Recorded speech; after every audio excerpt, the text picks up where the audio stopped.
When I was little, my father kept a small ceramic lamp on the windowsill that he never turned off. It was an old, simple thing with a green glass shade. Even during the day, when the sun poured in and made its glow invisible, it stayed lit, a tiny, unwavering star against the wall. I used to trace its warm shape with my finger, feeling the constant, gentle heat. He said it was a tradition from his hometown, a tiny village by the sea. You leave a light on, he'd explain, his voice taking on a faraway tone, for anyone trying to find their way home in the dark. A fisherman, a traveler, someone might need it, he'd say, as if it were the most obvious thing in the world. When I got older, filled with the certainty of a teenager, I started rolling my eyes. Dad, it's just wasting electricity. No one's navigating by our living room window. He'd smile, that patient, infuriatingly calm smile of his. Then it's the best thing we waste. We waste water on gardens and words on arguments. Why not waste a little light on hope? After he passed, the world felt dimmer. I found myself driving to his old, empty house one night, drawn by a habit of the heart. The windows were dark for the first time in 40 years. I sat in the car, the engine off, staring at the black square of the window where the lamp used to glow, that small, constant beacon I'd never realized I'd been using to navigate my own life. Later,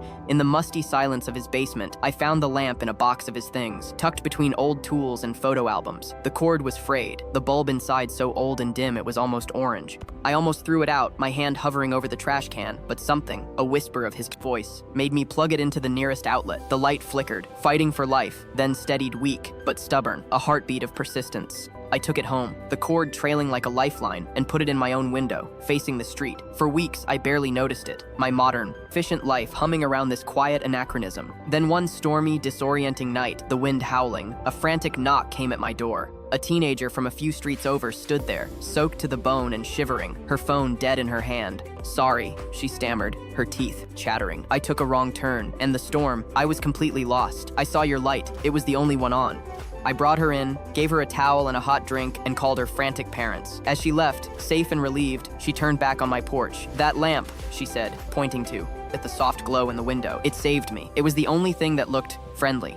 After that, I stopped thinking of it as just a lamp or a waste of electricity. It was a promise, a reminder that the most profound kindness doesn't need to be loud or grand to do its work. It just needs to be visible and on when everything else is dark.